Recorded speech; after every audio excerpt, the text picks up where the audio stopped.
I am sitting in my new apartment right now.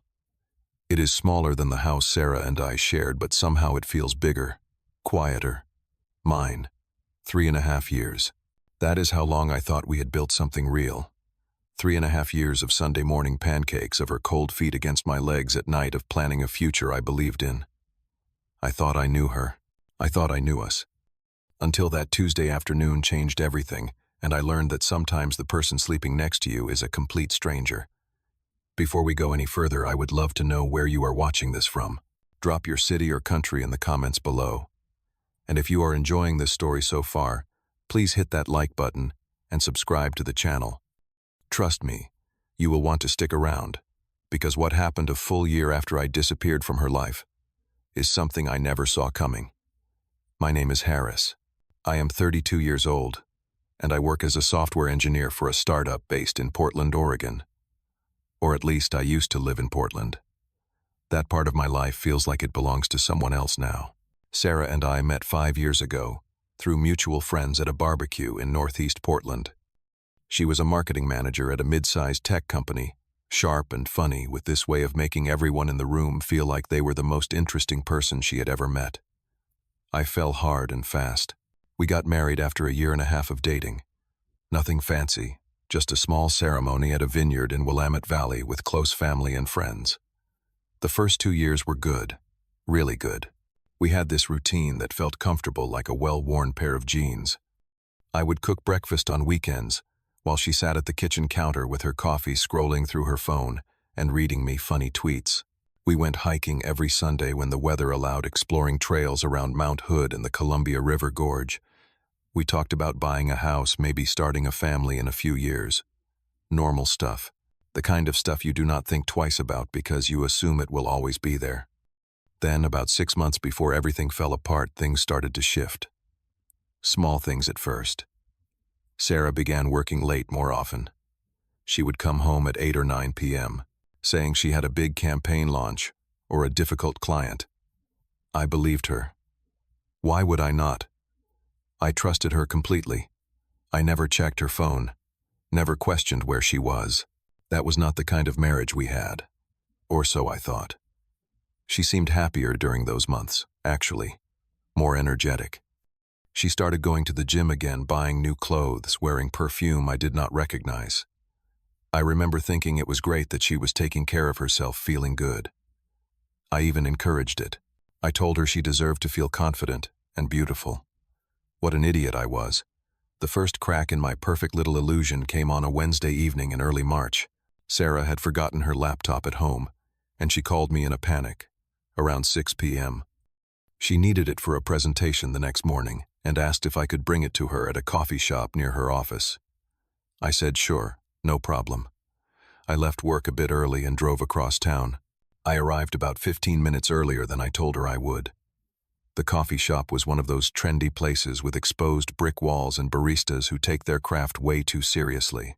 I spotted Sarah through the window before I walked in. She was sitting at a corner table with a man I did not recognize. They were laughing, leaning in close, and there was something about the way they looked at each other that made my stomach twist. I stood outside for a minute watching. She touched his arm. He grinned at her in a way that felt too familiar, too intimate. I told myself I was being paranoid. She worked with a lot of people. This was probably just a colleague. But the uncomfortable feeling would not go away. When I walked inside, Sarah saw me and her face did something strange. Just for a split second, she looked startled, almost guilty. Then she smiled too brightly and waved me over. She introduced him as Derek, the lead designer on her team. He stood up and shook my hand. His grip was firm, but his eyes would not quite meet mine. We exchanged maybe 3 sentences of small talk before Sarah grabbed the laptop from me, kissed my cheek quickly, and said she had to get back to the office right away. Derek mumbled something about needing to leave too. I drove home with that uncomfortable feeling sitting in my chest like a stone.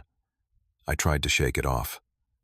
I told myself I was being ridiculous, insecure for no reason. But it stayed with me. 2 weeks later, everything I thought I knew shattered into 1,000 pieces. It was a Tuesday.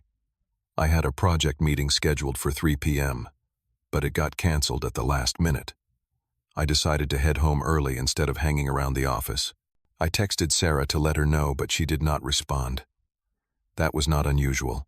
She was often in meetings. I pulled into our driveway a little after 2:30 p.m.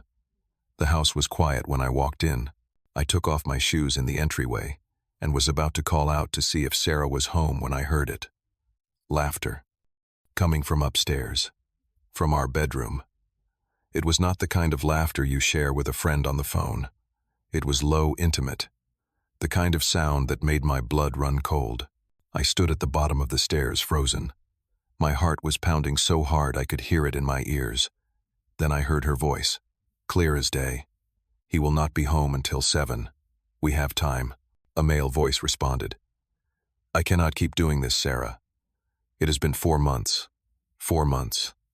I recognized the voice immediately. Derek. Everything inside me went numb. My hands started shaking. I wanted to charge up those stairs, throw open the door, scream at both of them, but I did not. I do not know why. Maybe shock. Maybe some deep instinct to protect myself from seeing something I could never unsee. Instead, I turned around, walked back out the front door, as quietly as I had come in, got in my car and drove. I did not know where I was going. I just drove. I ended up at a park about 3 miles from our house and sat in the parking lot for 30 minutes, staring at nothing. 4 months. She had been cheating on me for 4 months. 4 months of lies, of late nights at the office, that were not really at the office, of me being the clueless husband who believed every word. I felt like I could not breathe. But underneath the shock and the pain, something else was growing. Clarity. Cold, sharp clarity. I was not going to scream. I was not going to beg. I was not going to give her the satisfaction of a dramatic confrontation where she could cry and apologize and make excuses. I was going to do something she would never expect. I was going to leave. Quietly. Completely. And I was going to do it on my terms. I drove back home at 4:30 p.m., making enough noise when I came through the door that anyone upstairs would hear. I called out, "Sarah, I am home." She appeared at the top of the stairs within seconds. Her face was flushed, her hair slightly mussed, and she was wearing a robe, even though it was the middle of the afternoon. There was no sign of Derek. He must have slipped out through the back door while I was making my entrance.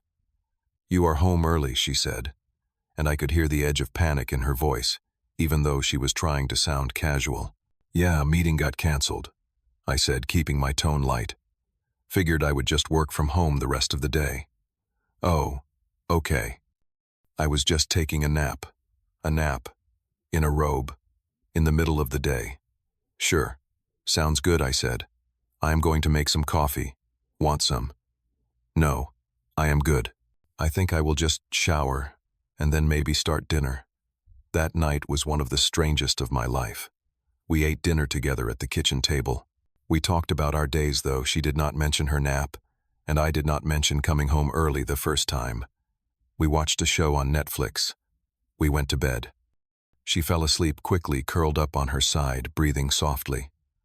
I lay awake next to her until 3 a.m., staring at the ceiling, my mind racing through everything I needed to do. The next morning, I started making my plan. I researched divorce lawyers and sent a few emails, keeping everything on my work computer so Sarah would not accidentally see anything. I looked for apartments in other cities. I opened a separate bank account and slowly started transferring money from our joint account, exactly half, nothing more. I was not trying to screw her over financially. I just wanted what was mine. Over the next 2 weeks, I played the role of the loving husband perfectly. I cooked dinner. I kissed her goodbye every morning. I texted her during the day to ask how she was doing, and the whole time I was systematically preparing to vanish from her life. Sarah had no idea. She actually seemed happier during those 2 weeks. She would come home at 9 or 10 p.m., humming to herself, and tell me about her day. One night she even said, "Do I seem different to you lately? I feel like I have been happier." I looked at her and smiled. "You do seem happy." She had no clue that I was 2 steps from walking out the door forever. My opportunity came when Sarah told me she had to go on a business trip to Seattle for 3 days. She was leaving on a Friday morning, and would not be back until Sunday night. Perfect. That Friday morning she kissed me goodbye at 6 a.m. "I am going to miss you," she said. "I will miss you too," I replied, and I meant it in a way. I would miss the person I thought she was. But that person did not exist. As soon as her car pulled out of the driveway, I called my office and told them I needed to take a week off for a family emergency. Then I called a moving company I had already contacted and confirmed that they could come that afternoon. By Saturday evening, every single thing I owned was out of that house.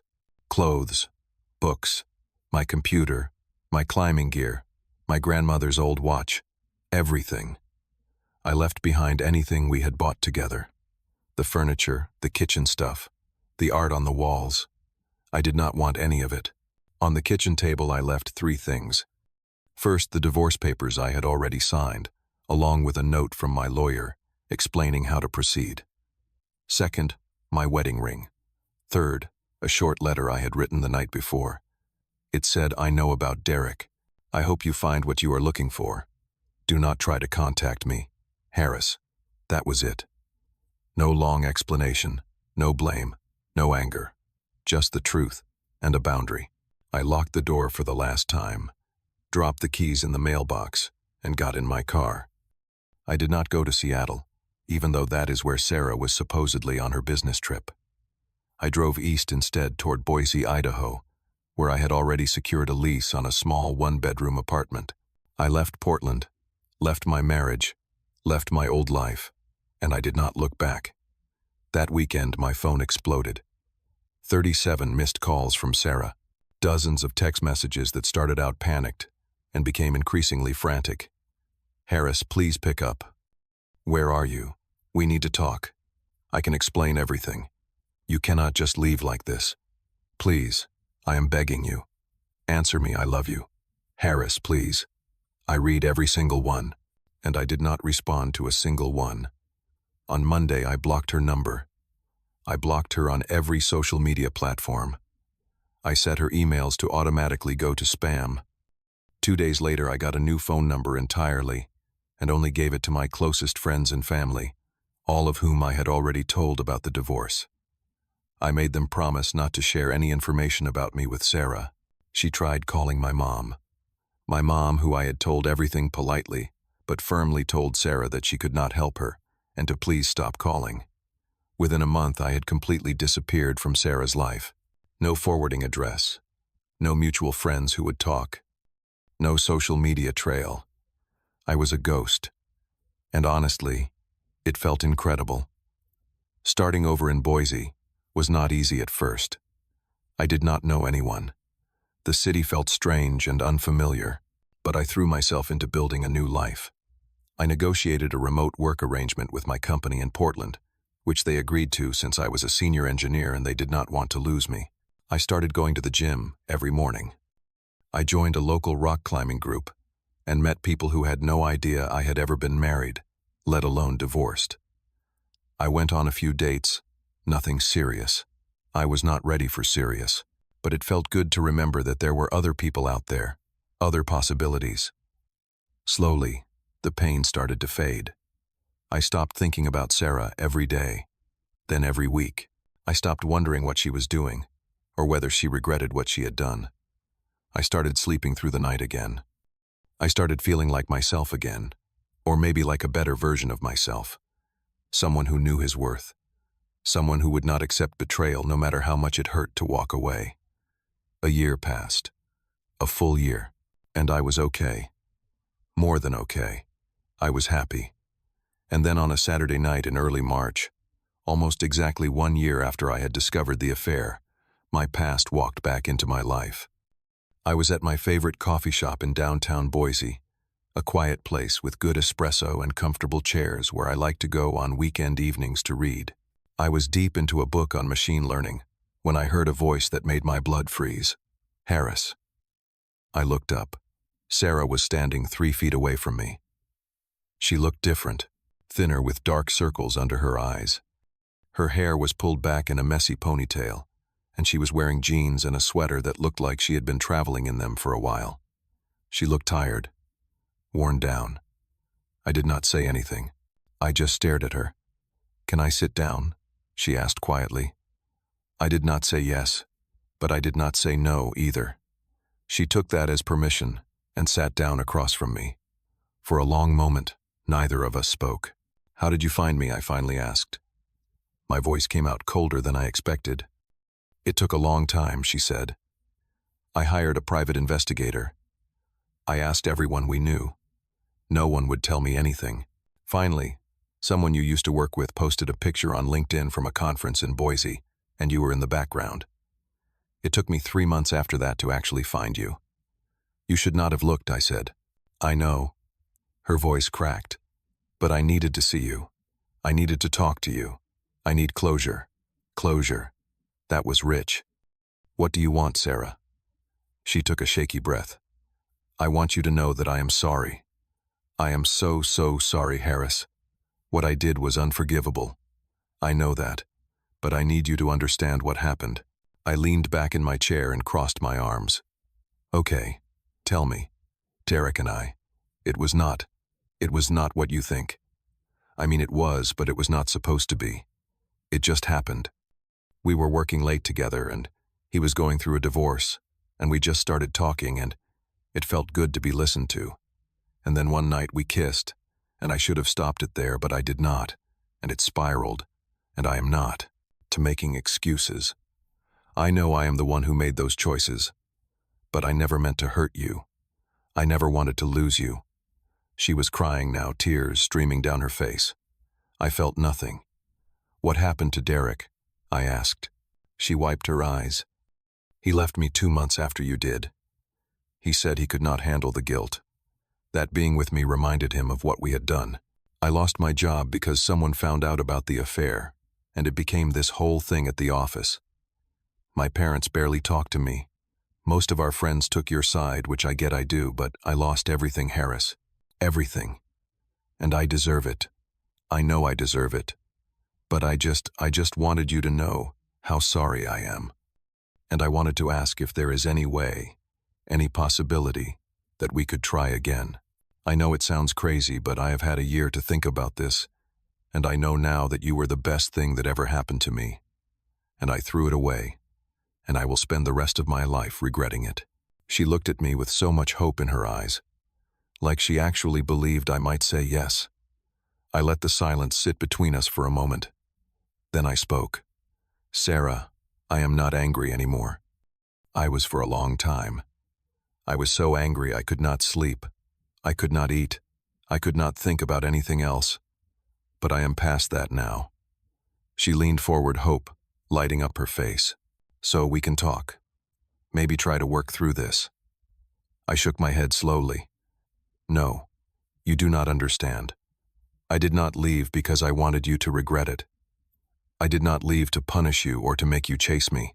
I left because I deserved better.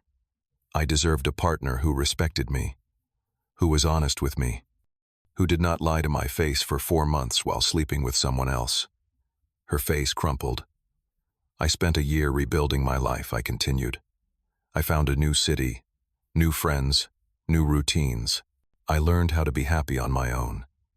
I learned that I do not need someone who treats me like an option while she explores other choices. And I learned that I will never, ever go back to someone who broke my trust, that completely. But I love you," she whispered.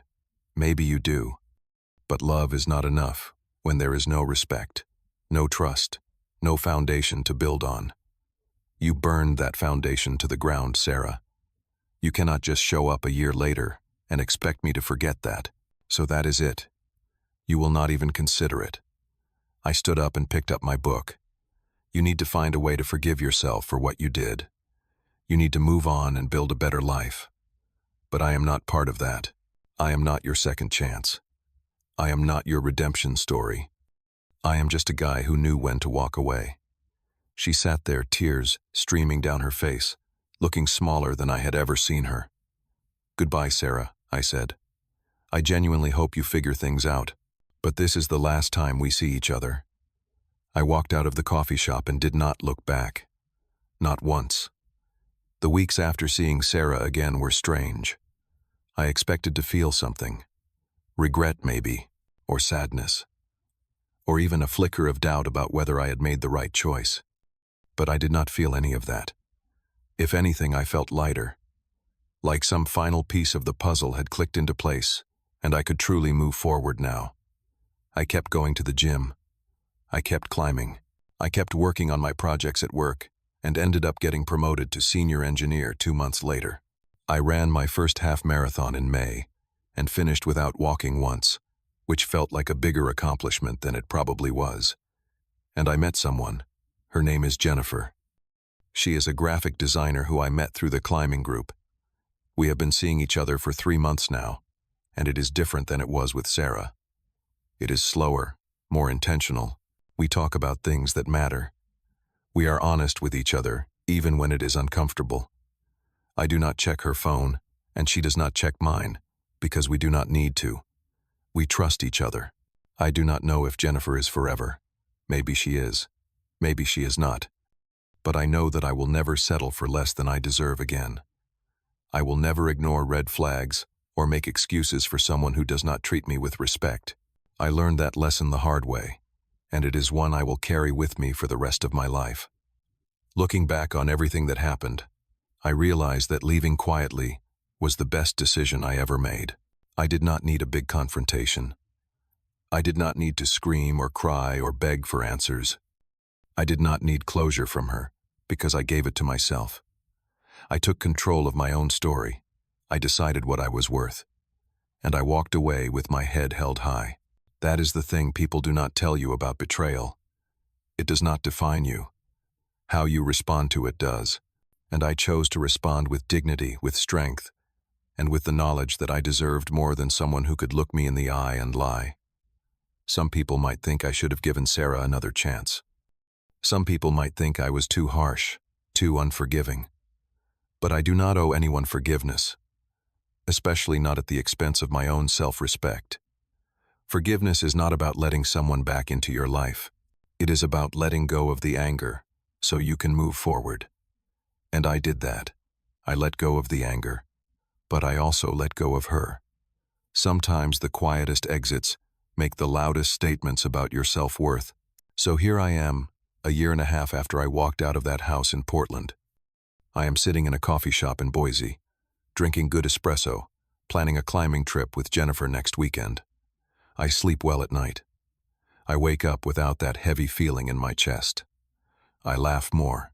I trust myself more. And you know what? I would not change a single thing.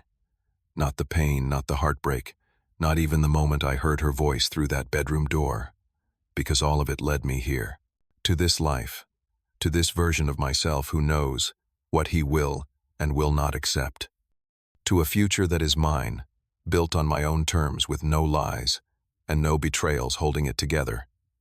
That is worth more than any marriage ever could be. Now I want to hear from you.